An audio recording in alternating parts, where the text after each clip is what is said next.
மாயகுளத்துல ஒரு சின்ன ஃபங்க்ஷனுங்க. நானும் என்னோட ஃப்ரெண்டும் தான் வந்துட்டு போயிருந்தோம். ஸோ ஃப்ரெண்டோட கிட்ஸ் அந்த மாரி போயிருந்தோம். ஸோ போனதுக்கப்புறம் சூப்பரா இருந்துச்சு ஃபங்க்ஷன பார்க்குறதுக்கு. ஸோ ரொம்ப ஜாலியா இருந்துச்சு. எங்கள வந்துட்டு ரொம்ப சூப்பராவே வந்துட்டு கவனிச்சாங்க. சாக்லேட்லாம் வந்துட்டு குடுத்தாங்க. பத்திரகாளியம்மன் ஸ்ரீ முத்துமாரியம்மன் திருக்கோவில் மணியூர்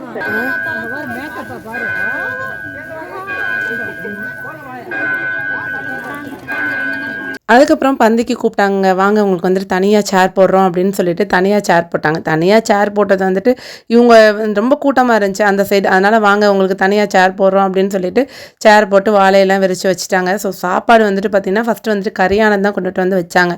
சிக்கன் ஃப்ரை அப்புறம் ரைஸு டேஸ்ட் எல்லாமே நம்ம ஊர் இது மாரியே இருந்துச்சு. ஜாம் எல்லாமே நம்ம ஊர் டேஸ்ட் ஜாம் மாரியே இருந்துச்சு. ஆனா தால்ச்சாக்கு பதிலா வந்துட்டு ஒரு குருமா மாதிரி ஒண்ணு வச்சிருந்தாங்க. Potato with kurma. அதுவுமே ரொம்ப சூப்பரா இருந்துச்சு. டிஃப்ரெண்ட்டா இருந்துச்சு. ரசம் வந்துட்டு நம்ம ஊர் ரசம் தான். தேங்காய் பால் ரசம் கீழக்கரை மாதிரி ஸ்டைல்லயே ரசம் வச்சிருந்தாங்க. அப்படியே சாப்பிட்டு முடிச்சு நாங்க கிளம்பிட்டோம். நீங்களும் சப்ஸ்கிரைப் பண்ணிருங்க.